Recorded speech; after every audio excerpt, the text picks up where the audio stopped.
पुणे शहरासह संपूर्ण जिल्ह्याला कालपासून मुसळधार पावसाने अक्षरशः झोडपून काढलाय। मागील अनेक तासांपासून पुणे शहरासह घाटमाथ्याच्या परिसरामध्ये मुसळधार पाऊस कोसळताना पाहायला मिळतोय आणि त्याचेच परिणाम पुणे शहरासह जिल्ह्यामध्ये पाहायला मिळत आहेत। अनेक ठिकाणी पाणी भरल्याच्या घटना ज्या आहेत त्या समोर आलेल्या आहेत। शिवाय अनेक घाटमाथ्याच्या परिसरामध्ये दरड कोसळल्याच्या घटना देखील समोर आलेल्या आहेत। या रेड अलर्टमुळे खरं तर आज शाळांना जी आहे ती सुट्टी जाहीर करण्यात आलेली आहे।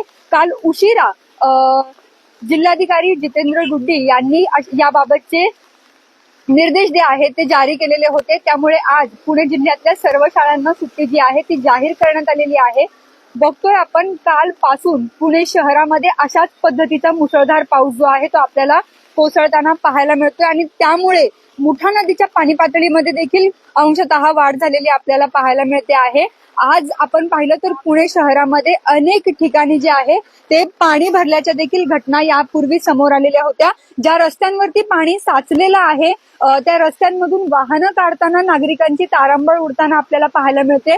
मुसळधार पाऊस अशाच पद्धतीचा पाऊस जोरदार पाऊस जो आहे तो कालपासून पुणे शहरामध्ये कोसळतो आहे। संपूर्ण पुणे जिल्ह्याला आज रेड अलर्ट जारी करण्यात आलेला आहे। घाटमाथ्याच्या परिसरामध्ये जाऊ नये असं आवाहन जे आहे ते प्रशासनाकडून करण्यात आलेलं आहे। कारण जर आपण पाहिलं तर मागील 2 ते 3 दिवसांपासून दरड कोसळल्याच्या घटनांमध्ये जी आहे ती मोठी वाढ झालेली आपल्याला पाहायला मिळते आहे। धरण क्षेत्रांमध्ये मुसळधार पाऊस कोसळतो आहे। त्यामुळे नागरिकांना आवाहन करण्यात आलेलं आहे की जर गरज नसेल तर घराबाहेर पडू नका अशा पद्धतीचं आवाहन प्रशासनाने केलेलं पाहायला मिळत आहे। आता सकाळचे 8:45 वाजत आलेले आहेत आणि आपण बघतोय की पावसाचा जोर किती तुफान आपल्याला या ठिकाणी पाहायला मिळतोय। वारा जो आहे तो वारा देखील जोरात सुटलेला पाहायला मिळतोय आणि पाऊस देखील तितकाच जोरदार कोसळताना आपल्याला सध्या पाहायला मिळतोय। सध्या मी पुण्यातल्या SM जोशी पुलावरती आहे आणि या ठिकाणी बघतोय आपण कशा पद्धतीचा मुसळधार पाऊस जो आहे तो कोसळतो आहे। सध्या जरी धरणामधून विसर्ग सुरू झालेला नसला तरी देखील जो मुसळधार पाऊस शहरामध्ये घाटमाथ्यांवरती कोसळतोय त्याच्या परिणामाने मुठा नदी जी आहे तिच्या पाणी पातळीमध्ये काही प्रमाणामध्ये वाढ झालेली पाहायला मिळते। त्यामुळे नदी पात्राचा जो परिसर आहे त्या ठिकाणी देखील नागरिकांनी उतरू नये अशा पद्धतीचं आवाहन जे आहे ते प्रशासनाकडून करण्यात आलेलं आहे। शिवाय अशा पद्धतीच्या मुसळधार पावसामध्ये पर्यटनासाठी बाहेर पडू नका अशा पद्धतीच्या सूचना देखील जारी करण्यात आलेल्या आपल्याला पाहायला मिळतात। दुचाकी स्वारांची मोठी तारांबळ जी आहे ती आपल्याला या ठिकाणी उडताना पाहायला मिळते। कारण अशाच पद्धतीचा पाऊस जो आहे तो मागील 2 ते 3 दिवसांपासून पुणे शहरासह संपूर्ण जिल्ह्यामध्ये कोसळतो आहे। मावळ परिसरामध्ये अतिवृष्टी जी आहे ती आपल्याला मागील 2 ते 3 दिवसांपासून सातत्याने पाहायला मिळते। त्यामुळे आणि बऱ्याच ठिकाणी ज्या आहेत त्या झाडपडीच्या घटना असतील, दरड कोसळल्याच्या घटना ज्या आहेत त्या समोर येताना पाहायला मिळतात। वारा देखील सोसाट्याचा सुटलेला पाहायला मिळतोय।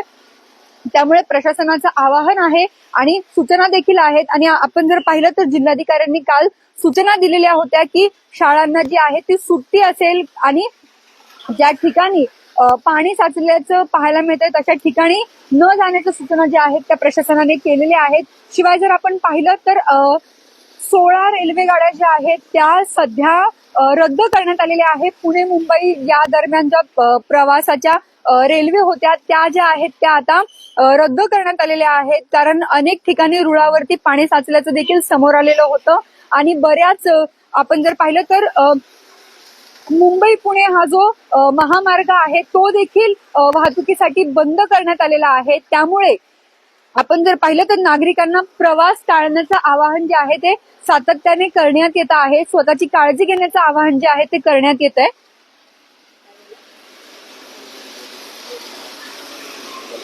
तसंच आपण जर पाहिलं तर या मुसळधार पावसामुळे अनेक रस्त्यांवरती खड्डे पडल्याचं चित्र पाहायला मिळत आहे।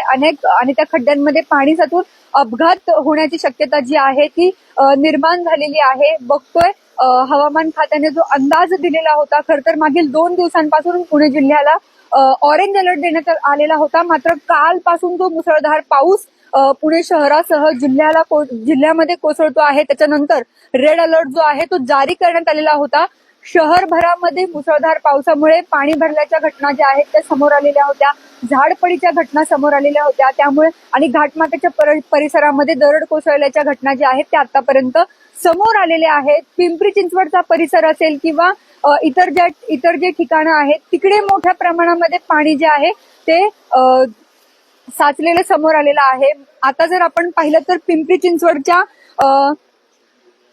मोरया गोसावीचं जे मंदिर आहे त्या मंदिरापर्यंत पाणी जे आहे ते आता लागलेलं आपल्याला पाहायला मिळालेलं होतं, अशी माहिती समोर आलेली होती. इंद्रायणी नदीच्या पाणी पातळीमध्ये मोठ्या प्रमाणामध्ये वाढ झालेली होती, त्यामुळे इंद्रायणी, कारण आपण जर पाहिलं तर उद्या संत तुकाराम महाराजांची पालखी जी आहे ती पंढरपूरकडे प्रस्थान करणार आहे आणि 8 जुलैला संत ज्ञानेश्वर महाराजांची पालखी जी आहे ती पंढरपूरकडे प्रस्थान करणार आहे. त्यामुळे वारकरी संप्रदाय जो आहे तो मोठ्या संख्येने देहूनगरी असेल, आळंदी असेल या ठिकाणी जे आहे तो आलेला आपल्याला पाहायला मिळतो आणि पवित्र इंद्रायणी नदीमध्ये स्नान करताना अनेक वारकरी आपल्याला पाहायला मिळतात. त्यामुळे वारकऱ्यांना प्रशासनाने आवाहन केलेलं आहे की मुसळधार पावसामुळे आणि इंद्रायणी नदीच्या पाणी पातळीमध्ये मोठ्या प्रमाणामध्ये वाढ झाल्यामुळे इंद्रायणी नदीमध्ये न उतरण्याचं आवाहन केलेलं आहे. शिवाय लोणावळ्याचं आकर्षण पर्यटकांना पावसाळ्यामध्ये जास्त असतं, त्या ठिकाणी देखील न जाण्याचं आवाहन केलेलं आहे. भुशी धरण जे आहे ते पर्यटकांचं खास आकर्षण आहे,